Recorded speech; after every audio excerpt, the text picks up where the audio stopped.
বুঝাইতে চাইতাম যে বাস্তব জীবন আর যারা প্রেম করে তাদের জীবনে এক না। আমি যেভাবে মানুষ হয়েছি তুমি তো এইভাবে জানো না, কোনোদিন জিজ্ঞাসা করো নি। আমি এই ঢাকা শহরে একটা ডিম রান্না করে আমি 2 দিন খেয়েছিলাম, সেই ইতিহাস তো তুমি জানো না। এমনকি আমি আজকে যেখানে বক্তব্য দিচ্ছি এইচএসে, এই মাতা রোডে গেটে আমি মেট্রিক পরীক্ষা দেওয়ার ফর্ম ফিল আপের টাকার জন্য গরুর মাংস কাজ করে এই টাকা দিয়ে ফর্ম ফিল আপ করেছিলাম।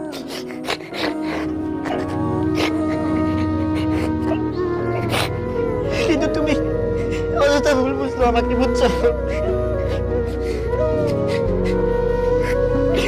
আমি কোনোদিন কারোর সামনে কোনোদিন মনের কথা বলতে পারি নাই। দরজা লাগাই দিয়ে একা একা কান্না করতাম, একাকিত্ব আমাকে গ্রাস করে। আমি একা কান্না করতাম আর মা মা বলে চিল্লাইতাম। সেই কষ্টের ভাগিদারি হিসেবে তোমাকে চাইছিলাম, কিন্তু তুমি কি করলে? বাস্তব জ্ঞানের অভাবে তুমি আমাকে ছেড়ে যাবে। তার কোনো অনুতপ্ত নেই, তার কোনো মনুষ্যত্ব নেই।